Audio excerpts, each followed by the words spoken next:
సరే, మొదటిదిగా నిన్న రేవంత్ రెడ్డి స్పీచ్ మీరు ఎవరైనా టీవీలో చూసిందో లేదో నాకు తెలియదు. అది చూసిన వాళ్ళకి మాత్రం అర్థమవుతుంది ఏంటంటే రేవంత్ రెడ్డి తనకు తానే ఒప్పుకున్నాడు వచ్చే గవర్నమెంట్ బీఆర్ఎస్ గవర్నమెంట్ అని. నిన్న ఆయన మాట్లాడుకుంటూ మొదట్లో ఏమన్నాడు, 2034 దాకా నేనే ముఖ్యమంత్రి అన్నాడు. మళ్ళా గెలిచేది నేనే అన్నాడు. ఆ తర్వాత బీఆర్ఎస్ ను మొలకెత్తనీయ అని మాట్లాడిండు. బట్ నిన్నేం మాట్లాడిండో మీరు చూసిందో లేదో. ఏమన్నా అధికారం పర్మనెంటా? ఎన్టీ రామారావు పోయిండు, రాజశేఖర రెడ్డి పోయిండు, ఇందిరాగాంధీ పోయింది, నేను కూడా పోతా. అధికారం నాకు పర్మనెంట్ కాదు అని మాట్లాడిండు. ఇంకో మాట అన్నాడు, ఏ కేసీఆర్ మళ్ళ గెలిచినా కూడా ఏం చెయ్యడు అంటుండు. అంటే అసలు మొలకెత్తని అన్నోనివి, 34 దాకా నేనే అన్నోనివి, కేసీఆర్ గెలిచినా ఏం చెయ్యడు అనేదాకా వచ్చినవంటే నీ ఓటమి నీకు బాగా మనసున పట్టింది. బీఆర్ఎస్ సచ్చిన పామన్నావు కదా, బీఆర్ఎస్ శ్మశాన వాటికకు పోయిందన్నావు కదా, బీఆర్ఎస్ ఫామ్ హౌస్ కు పోయిందన్న నువ్వు ఇవాళ బీఆర్ఎస్ గెలిచినా ఏం కాదు, అధికారం శాశ్వతం కాదు అని మాట్లాడుతున్న వెంటనే నీది జారింది, నువ్వు జారుడు బండ మీద జారుతున్నావు అనే మాట మనకెంత అర్థమైందో లేదో గాని రేవంత్ రెడ్డికి మాత్రం పక్కా అర్థమైంది. అందుకే గా మాటలు ఆయన నోట్లకెళ్ళి వస్తున్నాయి. ప్రాధేయపడుతున్నాడు, నేను అంటుండు రైతుల్ని పట్టుకొని, రైతులను రిక్వెస్ట్ చేస్తుండు, రైతులను ప్రాధేయపడుతుండు, మీరే కంచె వేసి నన్ను కాపాడుకోవాలంటుండు. కంచేసేట రైతులు రేవంత్ రెడ్డి ప్రభుత్వాన్ని కాపాడుకోవాలన్నట. ఎందుకు నాయన? రైతులను మోసం చేసినందుక, రైతులను అడుగడుగునా వంచినందుక, రైతు డిక్లరేషన్ లో ఒక్కటి కూడా అమలు చేయనందుకు నిన్ను కంచె వేసి కాపాడుకోవాలన్నా రేవంత్ రెడ్డి అని నేను అడుగుతా ఉన్నా. ఏం చేసినావు రైతుల కోసం? కరోనా వచ్చినా, కష్టం వచ్చినా, పెద్ద నోట్ల రద్దు జరిగినా, ఆర్థిక ఇబ్బంది ఉన్నా కేసీఆర్ గారు క్రమం తప్పకుండా రైతు బంద్ వేసిండు, రైతుల్ని కాపాడుకున్నాడు. నువ్వు ఏం చేసినావని రైతుల్ని కంచేసి కాపాడుకోవాలి?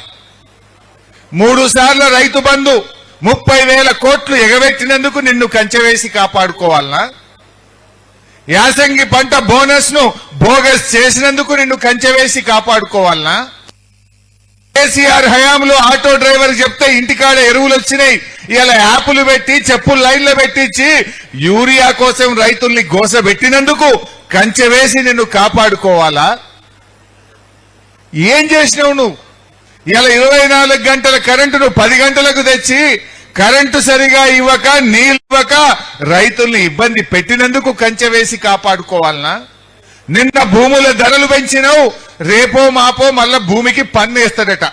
భూమికి పన్నులేస్తా, భూముల రిజిస్ట్రేషన్ వాల్యూ పెంచుతా అని ఇలా ధరలు పెంచి రైతుల దగ్గర డబ్బులు వసూళ్లు చేసినందుకు నిన్ను కంచె వేసి కాపాడుకోవాలనా? అసలు నువ్వు చేసిందేంది? రైతులకు చేసిన ఒక్క మంచి పని చెప్పు. ఇలా కేసీఆర్ గారు రైతు బీమా పేరిట రైతులకు కొండంత ధైర్యాన్ని ఇచ్చిండు. ఇవాళ రైతు బీమా 6 నెలలైంది ఆగిపోయి. రాష్ట్రంలో చనిపోయిన 7,600 మంది రైతు బిడ్డలకు బీమా డబ్బులు అందకుండా ఆగం చేసినందుకు నిన్ను కంచె వేసి కాపాడుకోవాలనా? దేనికోసం కాపాడాలి? నిన్ను కంచె వేసి కాపాడుడు కాదు, కాగడాలు పట్టుకొని నిన్ను తరిమే రోజులు దగ్గరలో ఉన్నాయి మిస్టర్ రేవంత్ రెడ్డి. రైతులందరూ కాగడాలు బట్టి తరుముతారు బిడ్డ నిన్ను. ఇలా అన్ని మోసాలే చేసినావు. అరే రైతులకు 5 కిలోల తరుగు లేకుండా కరీంనగర్ లేనని వడ్లు కొన్నారే, జేబు దొంగల లెక్క, జేబులు కత్తిరించటోళ్ళ లెక్క ఇలా రైతులకు క్వింటల్కు 5 కిలోల తరుగు పెట్టి రైతుల బతుకులు ఆగం చేసినందుకు నిన్ను కంచె వేసి కాపాడతారా? దేనికోసం కాపాడతారు? ఇలా రైతులకు బాగా అర్థమైంది రేవంత్ రెడ్డి.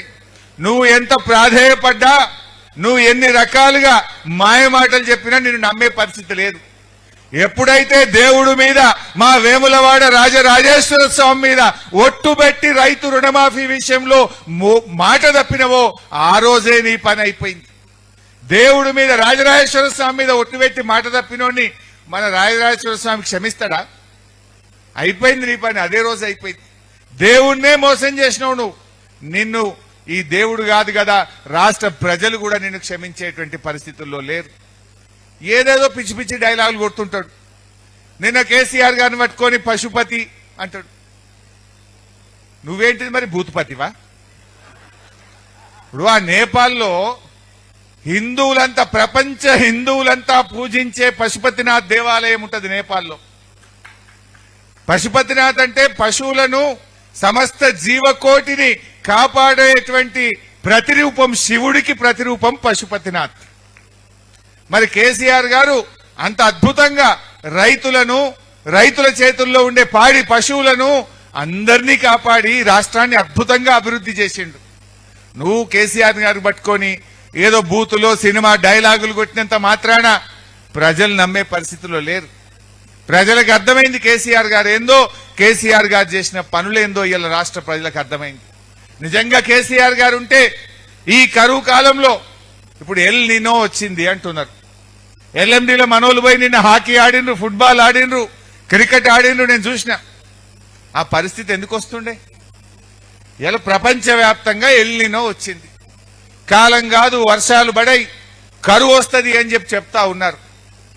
అందుకే కేసీఆర్ గారు దూరదృష్టితోని కరువు వచ్చినా, కాలం కాకపోయినా పక్కా నీళ్లుండే మేడిగడ్డ నుంచి కాళేశ్వరం ప్రాజెక్టును రూపకల్పన చేసింది. ఇలా కాళేశ్వరం అంటే మీ అందరికి తెలుసు, కరీంనగర్ వాళ్ళకైతే మనకు బాగా తెలుసు. కాళేశ్వరం అంటే 3 బ్యారేజీలు, 18 రిజర్వాయర్లు, 17 పంప్ హౌజులు, 203 కిలోమీటర్ల గ్రావిటీ టనల్లు, 1500 కిలోమీటర్ల గ్రావిటీ కెనాల్లు, సబ్ స్టేషన్లు, ఇవన్నీ కలిపితే కాళేశ్వరం. అన్ని బాగున్నాయి కదా. ఇలా ఆ కాళేశ్వరం గొప్పదనం ఏంటంటే దాన్ని 3 భాగాలుగా వాడుకుంటాం. మంచిగా కాలమైందనుకో, మంచి వర్షాలు పడ్డాయి అనుకో, మనం మిడ్ మానేర్ నుంచి మాత్రమే మోటార్లు ఆన్ చేసి కాళేశ్వరం నడిపించుకుంటాం. సగం సగం కాలమైందనుకో, ఎల్లంపల్లి దగ్గర మోటార్లు ఆన్ చేసి కాళేశ్వరం నడిపించుకుంటాం. ఎక్కడ కాలం కాలే కరువు పడ్డది అనుకో, గప్పుడు మేడిగడ్డ కాడ మోటార్లు ఆన్ చేసి నడిపించుకుంటాం. పోయిన 2 ఏళ్ళు కాలం మంచిగా అయింది. రేవంత్ రెడ్డి అంటాడే కాళేశ్వరం లేకపోయినా పంటలు పండినాయి అంటాడు. కాళేశ్వరం లేకపోతే అడికెళ్ళి పండుతాయి.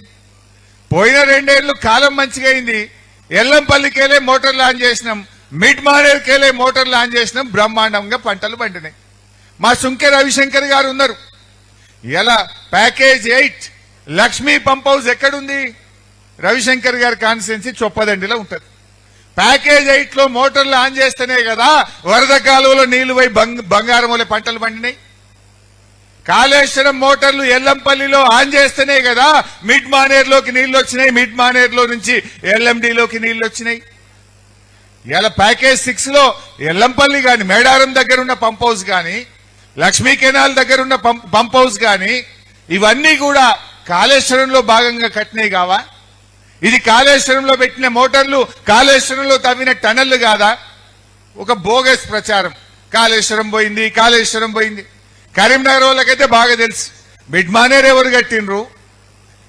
Package 6, package 8, Medaram pump house, లక్ష్మీకి పంప్ హౌస్ ఎవరు కట్టినరో తెలియదా? అవన్నీ కాళేశ్వరంలో భాగం కాదా?